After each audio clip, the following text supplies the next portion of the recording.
Bom, então para finalizar o capítulo 6, né, nossa última parte, a parte 5, nós vamos falar do sem fim coroa, né?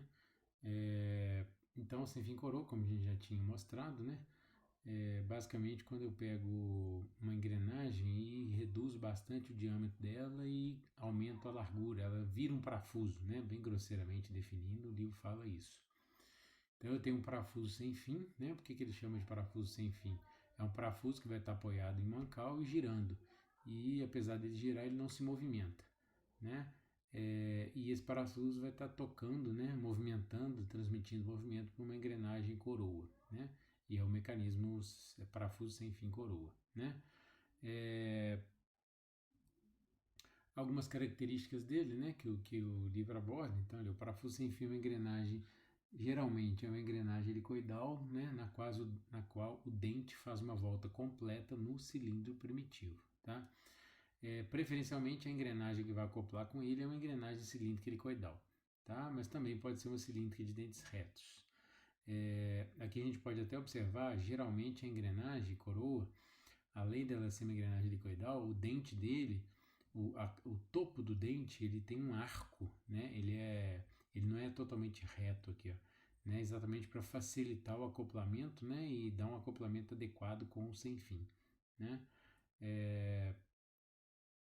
Eles são usados então para transmitir rotação entre eixos não paralelos que não se cruzam, preferencialmente com ângulo entre eixos de 90 graus, como está aqui nessa foto, né? Porque se eu trabalhar com ângulos diferentes de 90 graus, eu começo a ter um deslizamento muito alto e um atrito muito alto, né? E isso vai prejudicar muito o rendimento mecânico, tá? De todos os tipos de engrenagem, o sem fim coroa podemos dizer que é o que tem o rendimento mecânico mais baixo, né? Ele sofre muita influência da força de atrito, né, devido ao deslizamento, tá? E mais uma vantagem dele é que eu consigo ter razões de velocidades muito altas, né? Então, para um par de engrenagens comum que a gente já viu, uma cilíndrica ou uma cônica, a norma limita a razão de velocidades máxima para um par em cerca de 10 vezes. Então, o máximo de redução, por exemplo, que eu consigo com um par seria 10 vezes. Já com o sem fim, a norma permite reduções até da ordem de 100 vezes, né? Que aí você consegue ter menos partes móveis, né? E um mecanismo ali mais compacto, né? Quando eu preciso de reduções mais altas. Então, na prática, aqui, ó, eu peguei uma engrenagem, reduzi bastante o diâmetro dela, né? Então, aqui é o diâmetro do parafuso sem fim e aumentei a largura, né? Então, agora o passo, né, do sem fim, ele está sendo medido, é a distância entre as hélices, né? Entre as espiras, né? Ou entre os filetes, né? Da rosca, né? Então, agora o passo, ele é medido, ele é cotado na direção da linha de centro de rotação, né? Antigamente ele era cotado aqui nessa direção vertical, né? Na direção do corpo, né? Da engrenagem. Então agora o passo no sem fim, ele recebe o nome de passo axial, porque a linha de centro de rotação tem o nome de direção axial, né? Então é mais um parâmetro novo aí para vocês tomarem cuidado para não confundir, né? No parafuso sem fim, o que acontece?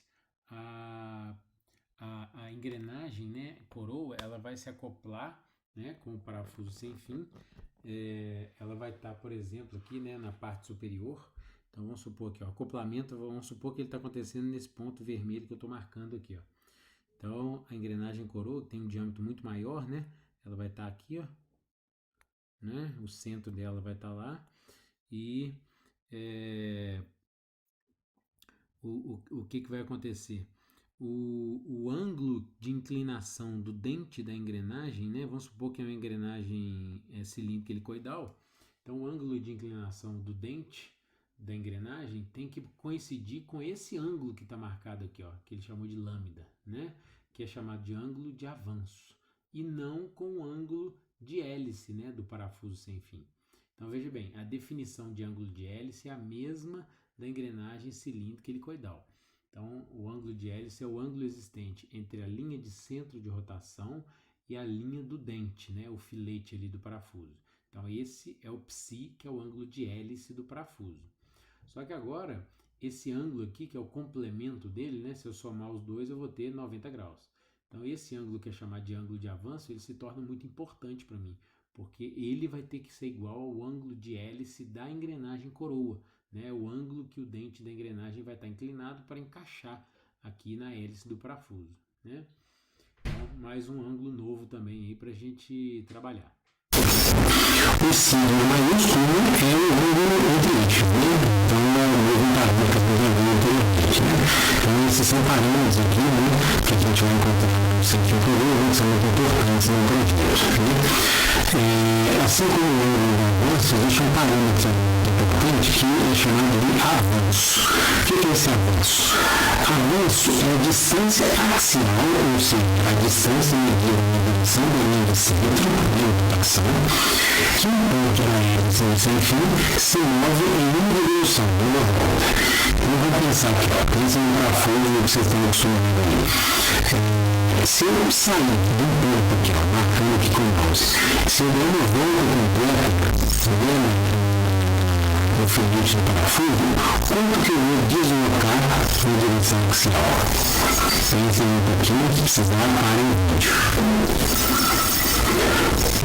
No parafuso comum, que é um parafuso com um filete, uma entrada, se eu der uma volta completa, eu vou deslocar uma vez o passo.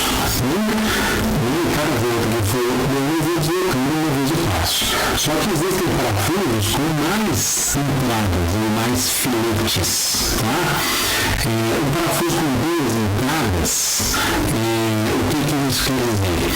Se eu sair desse ponto aqui e der uma volta completa no filete, ao invés de deslocar uma vez o passo, eu vou deslocar duas vezes o passo.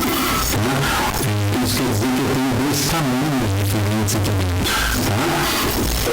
O parafuso com três entradas, se eu sair desse ponto aqui, na hora que eu for virar, que eu der uma volta completa, eu vou deslocar três vezes o passo. Tá?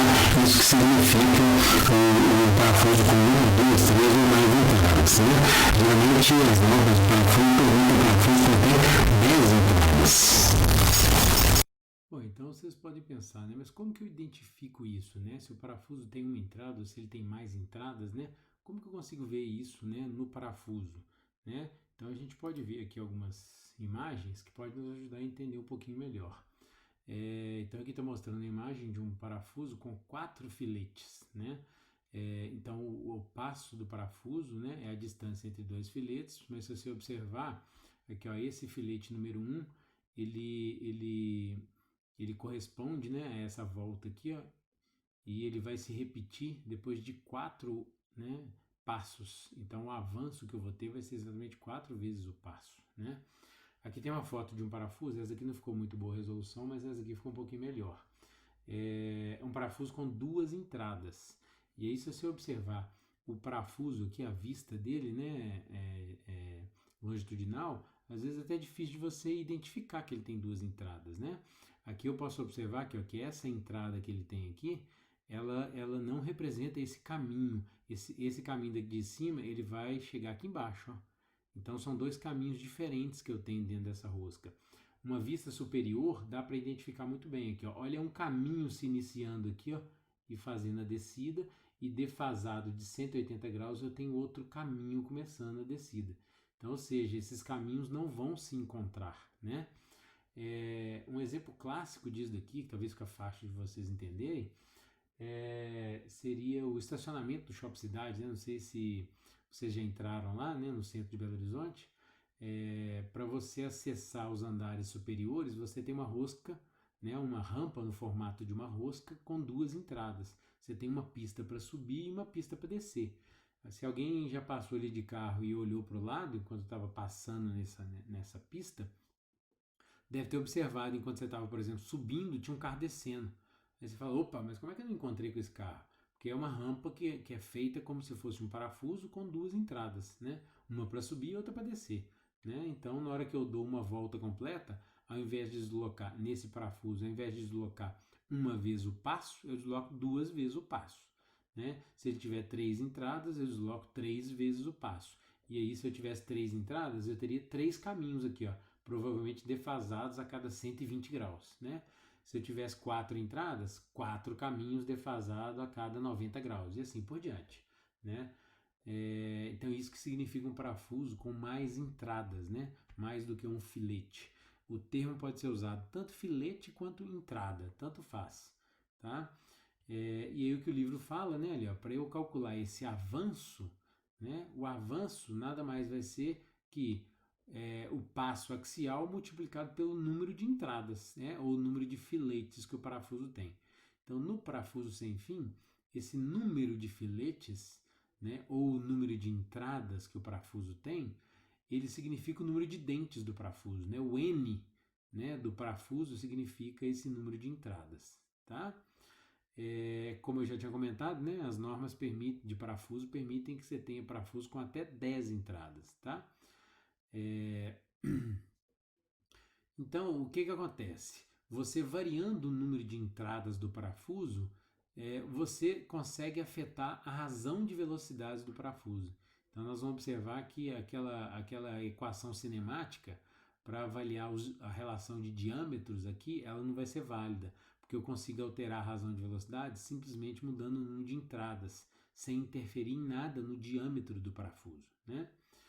E aí ele deduz uma outra equação para correlacionar o avanço com o ângulo de avanço, né? Que é o lambda que a gente viu anteriormente. Então, o que ele fez? Vamos supor que eu pegue nesse parafuso aqui, né? E prenda um barbante aqui, ó, num ponto aqui, ó, e dê uma volta completa, né, no caminho que esse parafuso tem, né, nesse filete. Depois, se eu pegar esse barbante e esticar ele, tirar ele lá de dentro e esticar, o comprimento desse barbante na direção vertical vai ser o perímetro do parafuso. E o comprimento que eu tenho na direção horizontal é o avanço, né? O comprimento total vai ser o caminho total que ele percorreu na direção inclinada, né? Então ele fez esse experimento, né? E ele acha um triângulo, né? Um triângulo retângulo. Então esse daqui, a hipotenusa é o comprimento do barbante. Esse cateto vertical é o perímetro do parafuso, ou seja, πd, né? E o cateto horizontal, o avanço que ele vai ter. Então, facilmente eu deduzo a equação, né? Tangente do ângulo de avanço vai ser igual a cateto oposto sobre cateto adjacente, L sobre πd1, né? E como a gente tinha comentado ali, aquela relação cinemática que a gente tinha visto, né, nos demais tipos de engrenagem, aqui no sem fim coroa, ela não é válida da forma como a gente aprendeu. Então, o ômega 1 sobre ômega 2 continua sendo a mesma relação do número de dentes, né? Inversamente proporcional, né? Então, vai ser N2 sobre N1. Então, o N2 é o número de dentes da coroa e o N1 é o número de entradas que o parafuso tem, né? Se eu tiver uma coroa com 40 dentes e um parafuso com uma entrada, é uma razão 40 para 1. Se eu troco por um parafuso com 2 entradas, é uma razão de 40 para 2 ou 20 para 1, né? Então, a relação de diâmetros puramente que a gente tinha, aqui ela não é válida, né? Porque eu consigo alterar a razão de velocidade sem mexer em nada no diâmetro, né? Então, aqui eu tenho que usar essa relação. Seria D2, que multiplica cosseno de π2, dividido por D1 vezes cosseno de π1. Aí sim essa relação é válida, tá? E mais, né, ali, ó, se eu tiver um ângulo entre eixos de 90 graus, que é onde eu vou ter o menor deslizamento, né, pro sem fim, ou seja, que é o ideal, eu ainda posso usar essa equação. Ômega 1 sobre ômega 2 também pode ser calculado pegando πd2, que é o perímetro da coroa, em relação ao avanço L, tá? Então essa equação aqui também pode ser usada para determinar a razão de velocidades. E mais, né? A gente já tinha comentado, né, que o ângulo de avanço do parafuso sem fim tem que ser igual ao ângulo de hélice da coroa, né, para que eles encaixem um no outro. E da mesma forma, o passo do parafuso sem fim, que é o passo axial, PX, tem que ser igual ao passo frontal da coroa, né, que é onde ela vai estar acoplando com o parafuso, né. Então aqui, se eu voltar nessa figura, olha, o passo axial do sem fim tem que ser o passo da coroa no plano frontal, né, do corpo da engrenagem, que é o P, né, que é o passo frontal que a gente definiu desde o capítulo 4 lá nas engrenagens cilíndricas de dentes retos, tá? Para determinar o diâmetro da coroa, vocês vão usar as equações que vocês já aprenderam para as engrenagens cilíndricas, né? Se você estiver usando uma cilíndrica de dentes retos, então você vai usar as equações de cilíndrica de dentes retos. Se você estiver usando a cilíndrica helicoidal, que é a preferencial, né, você vai usar as equações da cilíndrica de dentes retos, não tem novidade nenhuma, tá certo? Então, basicamente, a teoria que a gente tinha para ver aqui em cinemática do sem fim coroa é essa, né? São essas equações, tá? E o livro propôs um exemplo, né? Que é o exemplo 6.3, tá? Onde ele descreve, né? Vamos ler o enunciado dele aqui, ó. Um sem fim com 3 entradas comanda uma coroa com 60 dentes. Então eu posso ver que a razão de velocidade vai ser 3 para 60, ou seja, 1 para 20, né? Com ângulo entre eixos de 90 graus, né? Que é a condição ideal. O passo frontal da coroa vale 1,25 polegadas e o diâmetro primitivo do parafuso sem fim vale 3,80 polegadas. Então ele pede para determinar 3 coisinhas. O ângulo de avanço do sem fim, né? O ângulo de hélice da coroa, tá? Tome cuidado aqui para vocês interpretarem bem o que significa cada parâmetro, tá? E a distância entre centros, tá? Ele já deu um diâmetro, você tem que calcular o outro diâmetro, né? Para poder calcular essa distância entre centros, tá? É um exemplo bem simples, usando as equações que a gente viu aqui. É um exemplo resolvido, né? Então, tentem resolver antes de olhar a solução. Caso dê algum problema, tenha alguma dúvida, dê uma lida na solução. E se caso, mesmo assim, ainda não entender, permanecer a dúvida, na nossa próxima aula síncrona, a gente tira qualquer dúvida que tenha ficado, ok? E com isso a gente conclui a teoria que a gente tinha para ver do capítulo 6, tá? A próxima videoaula vai ser então sobre o capítulo 7, que é a parte de trens de engrenagem, ok?